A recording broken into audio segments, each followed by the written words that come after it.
Number 9 says the acceleration at time t of a particle moving along the x-axis is given by a of t equals 20 t cubed plus 6.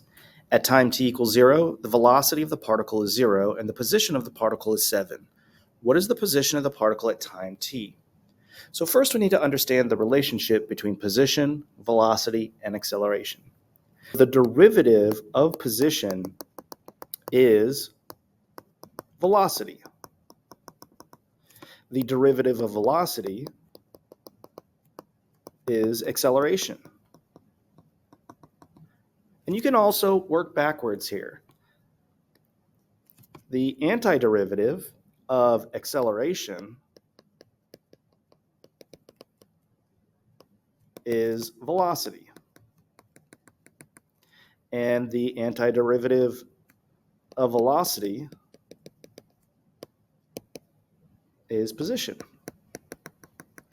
Now the function they give us is acceleration, so we'll work backwards to find the position. So let's start with our acceleration function a of t. It's 20t cubed plus 6. To find the velocity, we are going to find the antiderivative of a of t. And this is going to use the anti-power rule. Velocity is the antiderivative of acceleration. So let's figure out what that actually is. Using the anti-power rule, we're going to increase the exponent by 1 and then divide the coefficient by that new exponent. 20 divided by 4 is 5.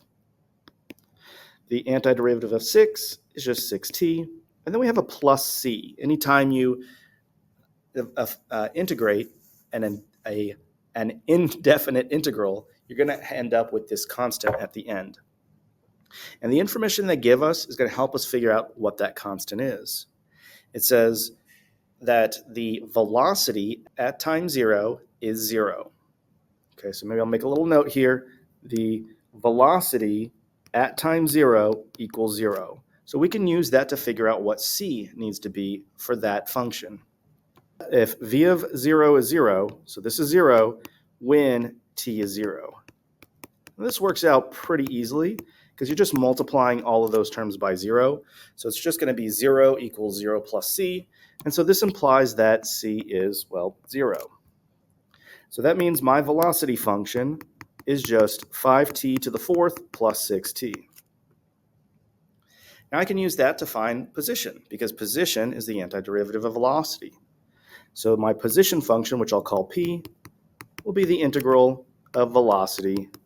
Now I'm going to use the same anti-power rule that I did before to find position. So the position function will be t to the 5th, and then I'll divide 5 by 5 to get 1, so just t to the 5th, plus t squared, and then I need to divide that coefficient by 2, so 6 divided by 2 is 3. And of course we've got that plus c. The other piece of information they gave us was about the position. The position at time 0 is 7. So we're going to use that to find the c value for that position function. If this is 7, at time 0, you can see, hopefully pretty easily, that this means that c for this function is 7.